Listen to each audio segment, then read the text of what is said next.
Good afternoon. I'm really excited about this lecture discussion here. The online discussion. I'm going to be excited to hear what your comments are. Today, we're going to be talking about an all-American hero, Henry David Thoreau, and how he inspired other writers. Henry David Thoreau inspired the wonderful Dr. Martin Luther King. Dr. Martin Luther King had inspired the great humanist, social activist, social reformer Cesar Chavez. So this is really exciting to see, how everything falls so beautifully into place. These moral reformers, moral thinkers, brought about so much wonderful change, much needed change. So let's start with Thoreau's Civil Disobedience. This is the version that I'm using. It's rather inexpensive. How much is it? $3. $3. And so the reason why I chose this version is because there's several other essays of Thoreau's, and I'm just for less than 5 minutes going to chat a little bit about the subsequent essays in this rather slender volume. So I believe Thoreau's Civil Disobedience is only about 18 pages out of this 90-page book. So it's rather brief, but so let's get started discussing this. So first of all, Thoreau, he was born in 1817, passed away at such a young age in his mid-40s in 1862, and I admire him so much. He's just like a hero to me, Thoreau, because he felt that an individual should always place their private conscience above public law. He was all for the abolition of slavery, the abolition of tariffs. Some people think the abolition of government, but that's not true. He was not an anarchist. We'll see that in the essay, actually. It's in his own words, in his own language. So he aided slaves, runaway slaves in the Underground Railroad movement. This was the time of the U.S.-Mexican War. Of course, Mexico eventually lost a great portion, over half of its original territory. And so Thoreau is so admirable. He was against our military aggression with Mexico, for instance. Of course, he was against the shameful practice of slavery in this country as well. So it's interesting. Civil disobedience, it was used during the anti-Nazi resistance movement in Europe during World War II. And so Gandhi also was another famous proponent of this treatise here. Gandhi always kept a copy of this with him, whether he was free or whether he was imprisoned. And so really, I feel like this is one of the world's great statements about how social justice should be based on individual conscience. Thoreau is constantly telling us we must follow our conscience, even if it goes against, legal laws, against laws that are just morally unjustified. So this is very timely. Speak about timely. And again, I'm excited to see what your insights, observations, commentaries are for our online discussion. That's always a lot of fun for me. So what could the purpose of civil disobedience be? There have been times when I've seen masses of individuals, peaceful protesters, I'm talking about many years ago, for example, when we were at war with Iraq, let's say, and I just thought, my gosh, none of this is going to change anything.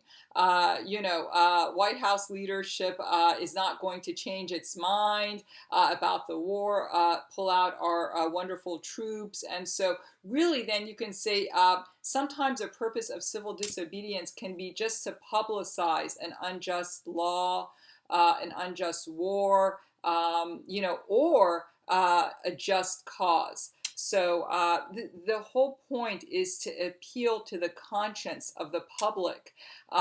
Maybe sometimes it's, as with Dr.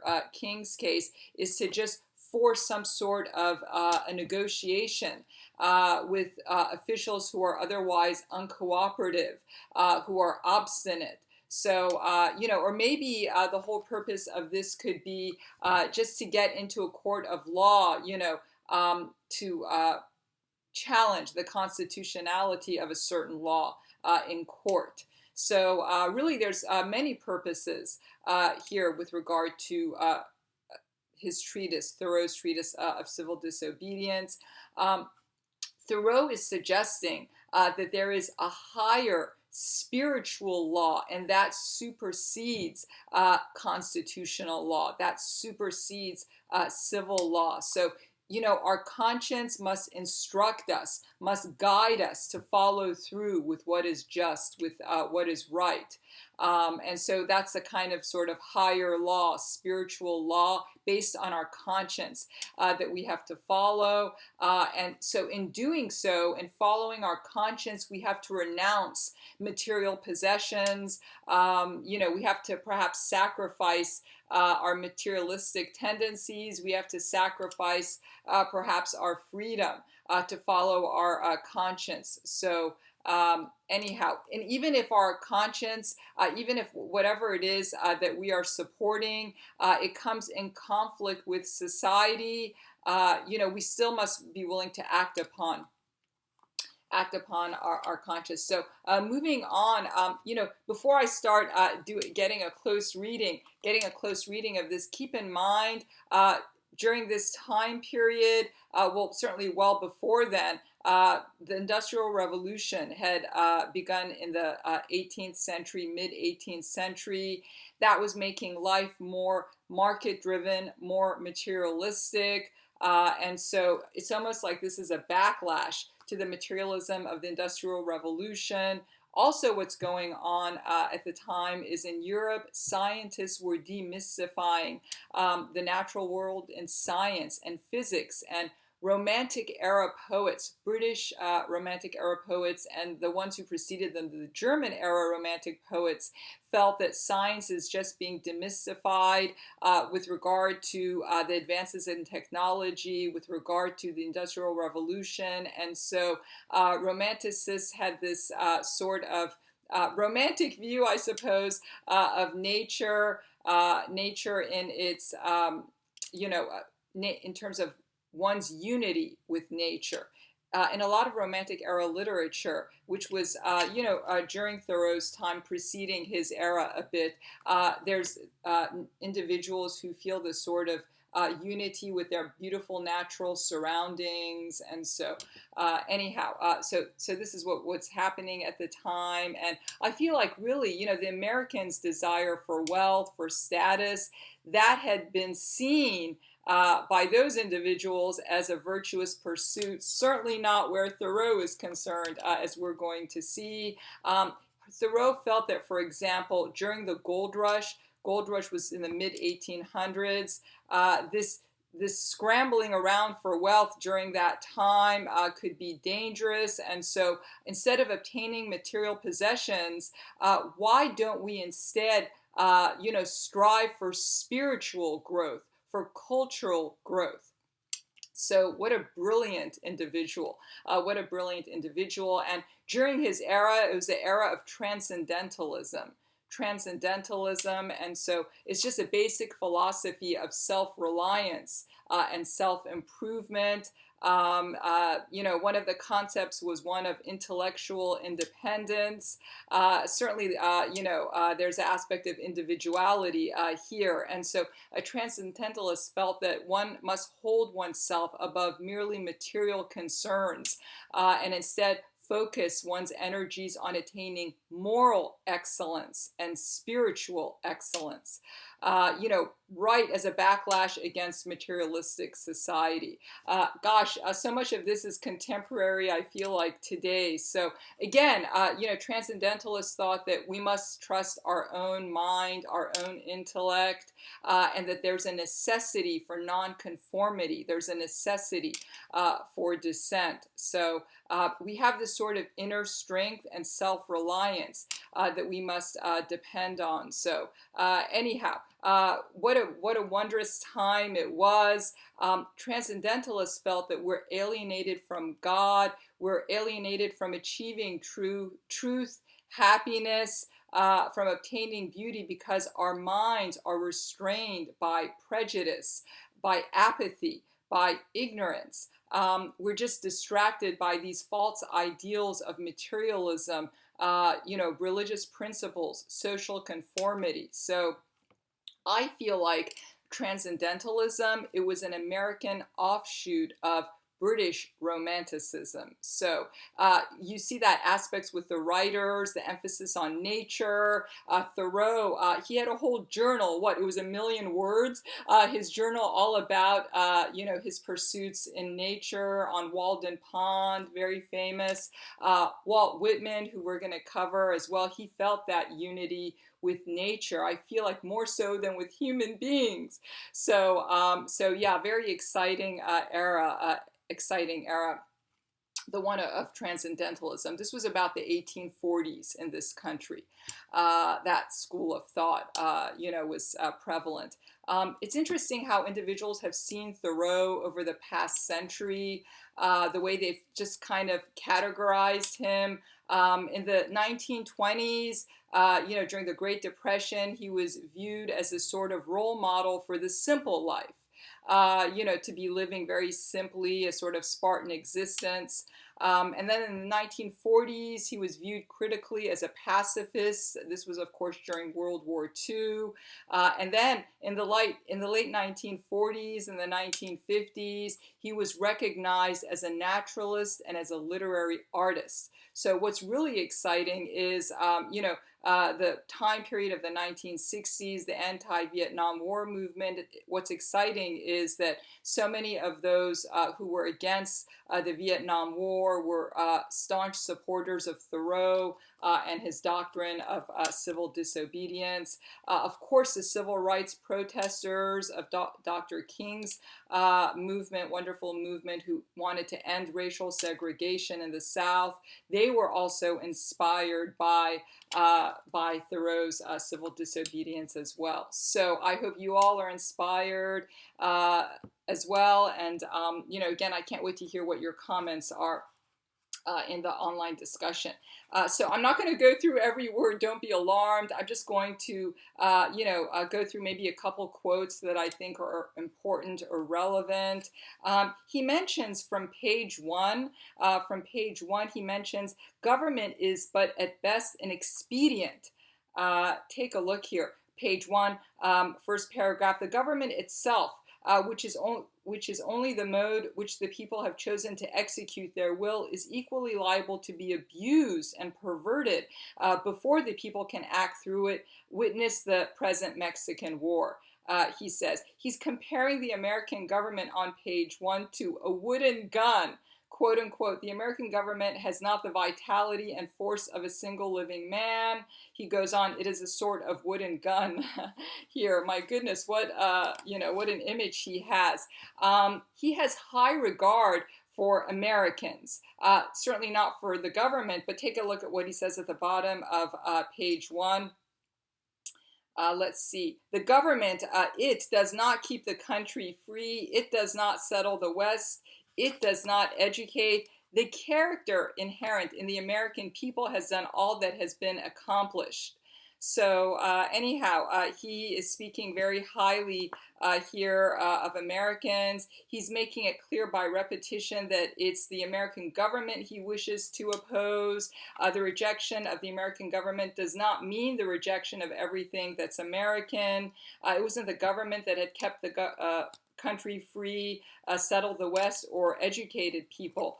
Really is what he's saying. Is the character of the American people that has accomplished all of this. So even though he's strongly critical of American domestic and foreign policy, Thoreau is warmly enthusiastic about American people and just the idea of America in general.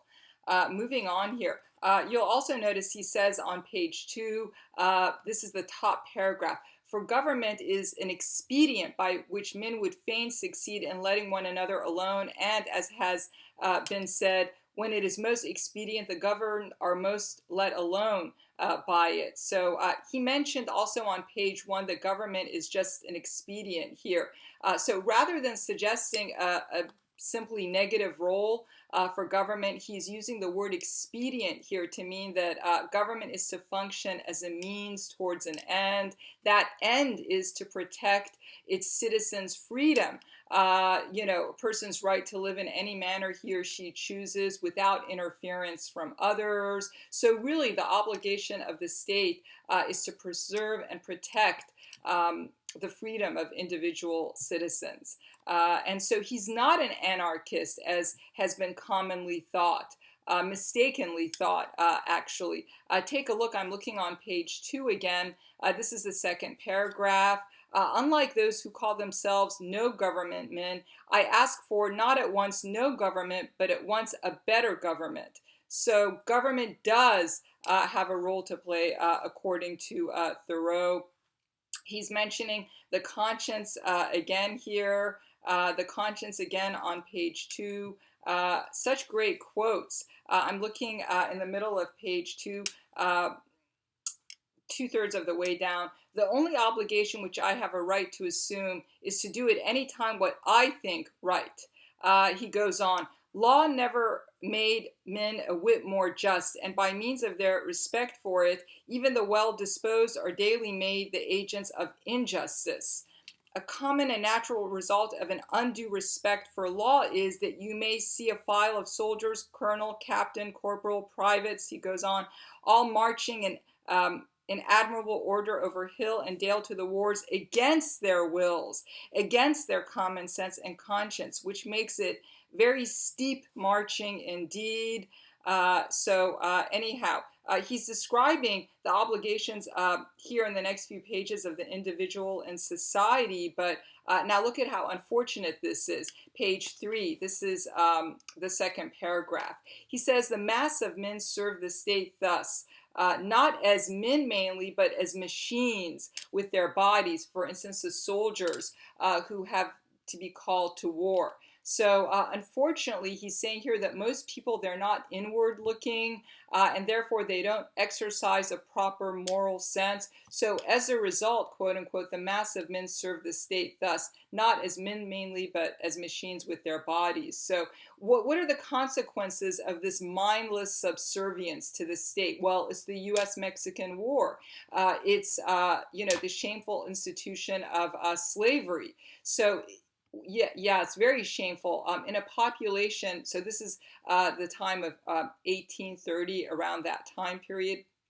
Out of a population of 12.5 million people in this country, there were 2 million slaves. That was very disgraceful. So therefore, Thoreau here is saying that, what is the solution to this? The solution to this is a moral revolution. That's what's necessary, and the revolution has to be brought forward, has to progress through passive resistance and through civil disobedience. There's such great quotes here. Take a look at this one on page 3. This is towards the bottom. He who gives himself entirely to his fellow men appears to them useless and selfish, but he who gives himself partially to them is pronounced a benefactor and a philanthropist. He's brilliant. And he goes on, I cannot for an instance recognize that political organization as my government, which is the slave's government also. Moving on. Don't you think that Thoreau should be just required reading for everyone nowadays, especially, what's happened over the past few years? Required reading. Moving on, take a look here. I'm looking now on page 4 at the top. If one were to tell me that this was a bad government because it taxed certain foreign commodities brought to its ports, it is most probable that I should not make an ado about it, for I can do without them. All machines have their friction, and possibly this does enough good to counterbalance the evil. At any rate, it is a great evil to make a stir about it. So he isn't an anarchist. He has scorn for those who want to go out of their way to oppose government. Government does actually have a role to play, he says several times. But, he does compare the state to a machine. And so I feel like by doing so, Thoreau is showing us that the state does not, if it's machine-like, it doesn't exercise compassion or civility or even encourage individuality. It's almost like, as a sort of machine, the government has unfortunately dehumanized its citizens. So, anyhow, moving on, all throughout here, Thoreau is continually attacking materialism, reliance on property, the state as a protector of property. And so he says that these are the major deficiencies in our society. These are the major obstacles to moral progress. And really, he's right, isn't he? Take a look now at the bottom of page 4. What he's saying, practically speaking, the opponents to reform in Massachusetts are not 100,000 politicians in the South, but 100,000 merchants and farmers here who are more interested in commerce and agriculture than they are in humanity, and are not prepared to do justice to the slave and to Mexico, cost what it may. That's right. That's exactly what he's doing here. He's attacking our materialistic society. And how can we have any hopes for progress, moral progress, when these are obstacles in our way? So this is brilliant. And now take a look, page 5. The notion that he's spelling out on page 5 is reiterated by Dr. King, which we're going to be studying next. Take a look, page 5. This is a couple lines down. There are thousands who are in opinion opposed to slavery and to the war, who yet in effect do nothing to put an end to them, who, esteeming themselves the children of Washington and Franklin, sit down with their hands in their pockets and say that they know not what to do and do nothing, who even postpone the question of freedom to the question of free trade.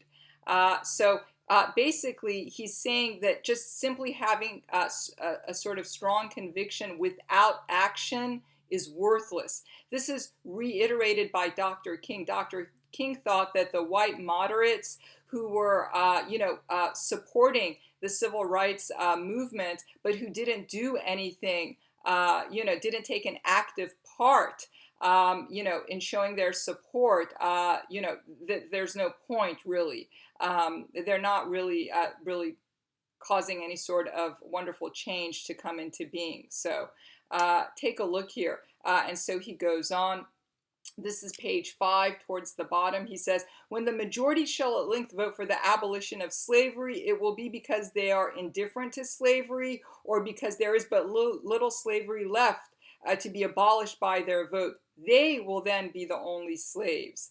Interesting. If these people who have certain beliefs, for just laws, if they just sit around doing nothing, it's going to be too late anyway. Right? Basically, he's saying. So really, he's concluding that American government, it can be improved, it can be made acceptable if people themselves demand it. And so individual moral reform is key to this. Moving on here. Where are we? This is, let's see. This is such another great quote on page 6 in the middle there.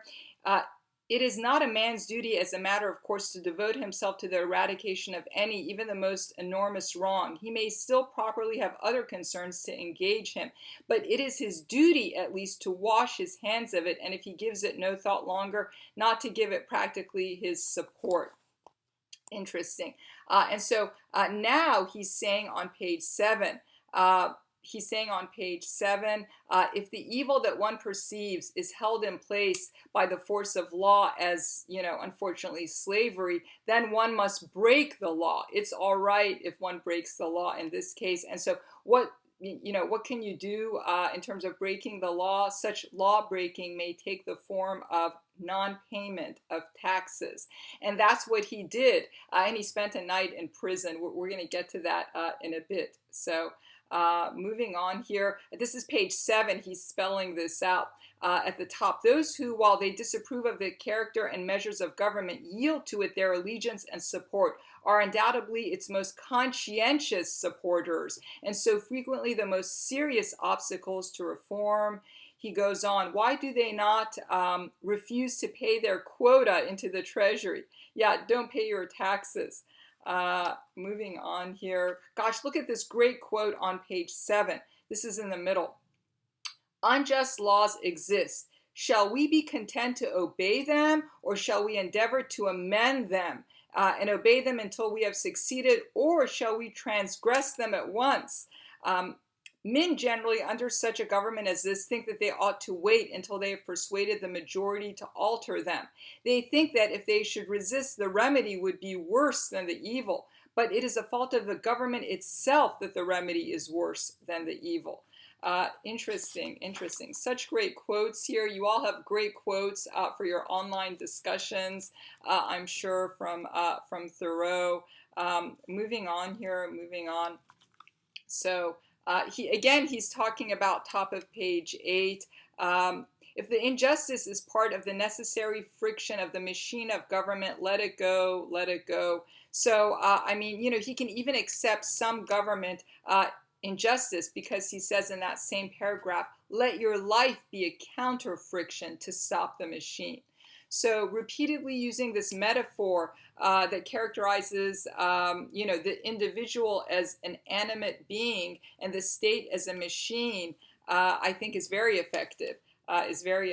Here because to Thoreau, the citizen is this sort of living being. Unfortunately, the government or state is just this cold machine, as he said several times. Moving on.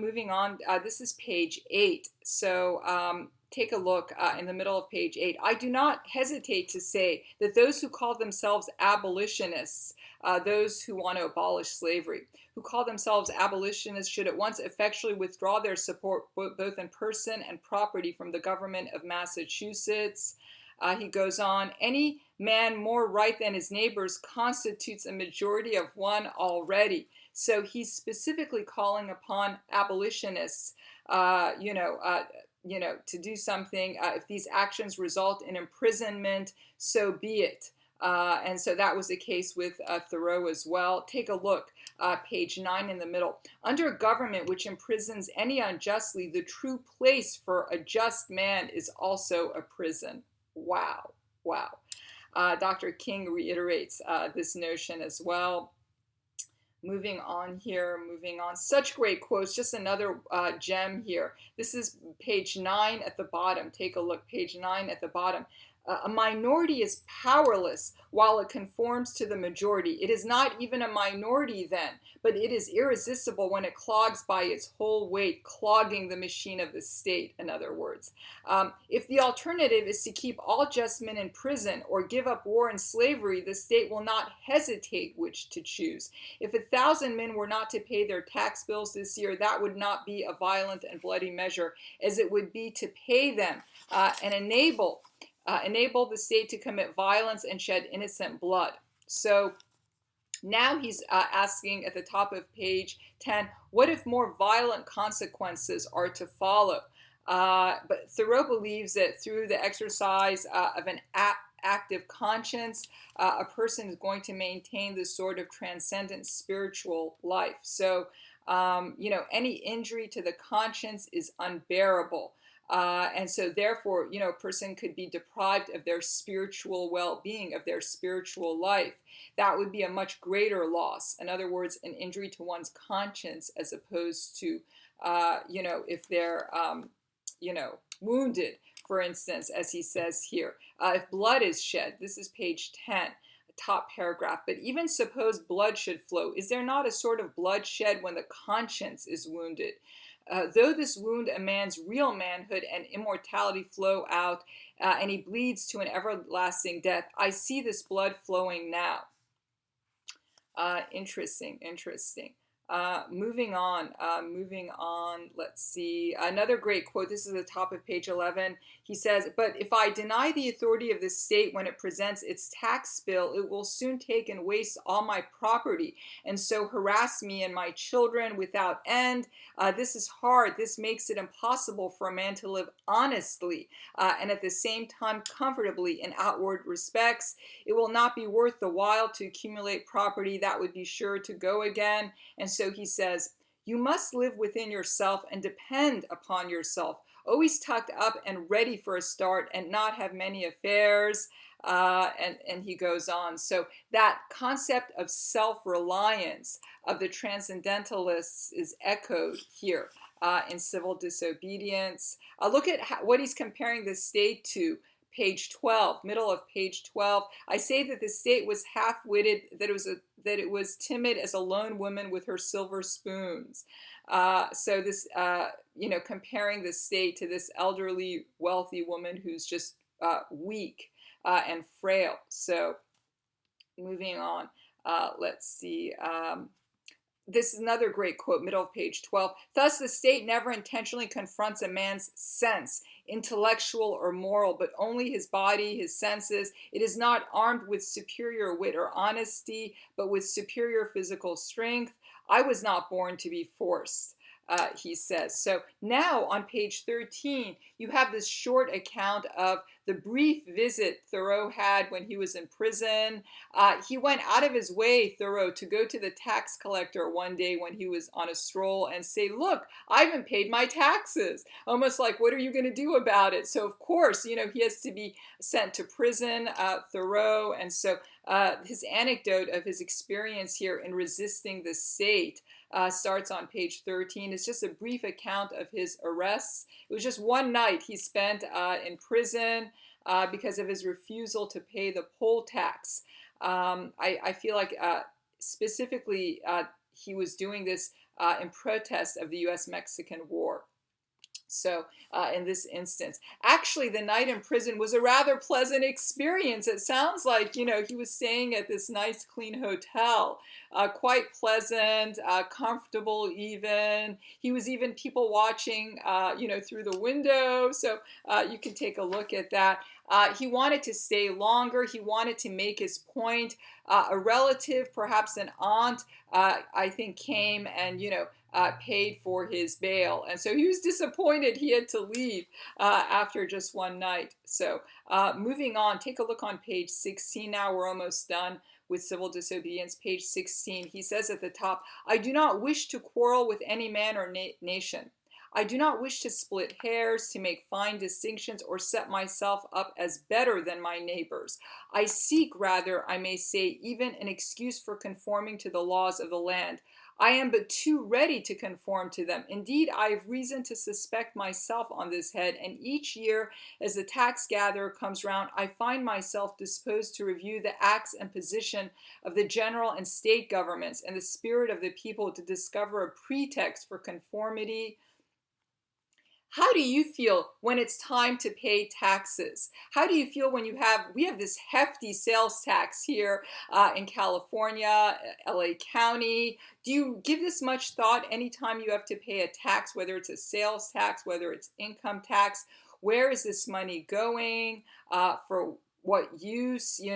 And so I feel like this is great if we, like Thoreau, question ourselves, anytime we're paying taxes. I'm looking at the same paragraph on page 16. Seen from a lower point of view, the Constitution, with all its faults, is very good, and the law and the courts are very respectable. Even this state and this American government are, in many respects, very admirable and rare things to be thankful for.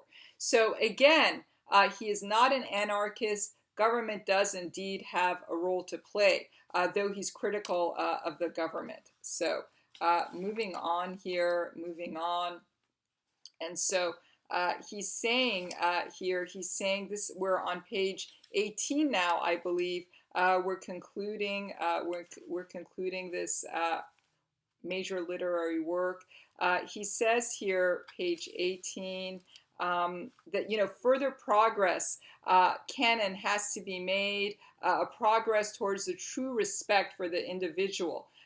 This is that last paragraph on page 18. And as he said before, Thoreau is convinced of the primacy of the individual in bringing about any real improvement in society. But then that's dependent on the willingness of the state to ensure the freedom of individual citizens, while they want to pursue this sort of reforming self-culture. Let's take a look here. This is page 18. He talks about the quote unquote progress toward a true respect for the individual. He says, there will never be a really free and enlightened state until the state comes to recognize the individual as a higher and independent power from which all its own power and authority are derived and treats him accordingly. It's a great quote. That's a great quote right there. How is he ending this wonderful doctrine of his here? Take a look, page 18. A state, this is the last sentence, a state which bore this kind of fruit and suffered it to drop off as fast as it ripened would prepare the way for a still more perfect and glorious state, which also I have imagined but not yet anywhere seen. So I feel like there's a metaphor here. Thoreau is thinking that the government should stay out of its citizens' lives in order to allow freedom. He's comparing the state here to a tree and the fruit that's ripened and dropping off to its citizens. And so, in other words, citizens should be dropped from the tree as soon as they are ripened, and so the government should not try to control its people when they are ready to be left on their own. So rather than always being under the grip of the state, there comes a time when a person, men, women, have to be left to live under their own morals. So wonderful, wonderful literary work. Just want to take a couple minutes now. This is very important because this is all about passive resistance. This is all about nonviolent action. And yet, take a look now. Page 19, we have slavery in Massachusetts. This is another one of Thoreau's writings. And so this was a speech of his. This was a speech of his during a July 4th gathering of abolitionists. And so he's really denouncing the government. He's harsher in his criticism of the government in this essay. Civil Disobedience was published in 1849. 5 years later, we get Slavery in Massachusetts, his speech here. And so let's see what he has to say. One reason why he's so critical is because of, and he mentions this individual, Anthony Burns. Anthony Burns was a fugitive slave. He was found in Boston by his former owner. Former owner was in Virginia. And so, he was returned. He was returned to Virginia in that state of slavery, despite this unsuccessful rescue attempt by Boston abolitionists. And so this really enraged, understandably, Thoreau, an abolitionist, slavery in Massachusetts. Just take a quick look now. This is page 21. On page 21, he's criticizing everybody here. He's criticizing the governor. He's saying, top of page 21, despite the governor's duty to enforce the laws of the state without violating, quote unquote, the laws of humanity. We'll take a look. Laws of humanity, when there is any special important use for him, he is useless, or worse than useless, and permits the laws of the state to go unexecuted. So anyhow, the governor's duty is to, make sure that the laws of the state are enforced without violating the laws of humanity. So he's critical of the governors. He's mentioning Anthony Burns by name here on page 21. Moving on here, Congress is not spared. Page 22 at the bottom, Thoreau is indicting Congress not only as corrupt but foolish. Its fugitive slave law he finds absurd. As absurd, he says, as a law that men be made into sausages. Kind of strange. That's at the bottom of page 22. Those are Thoreau's words, not mine.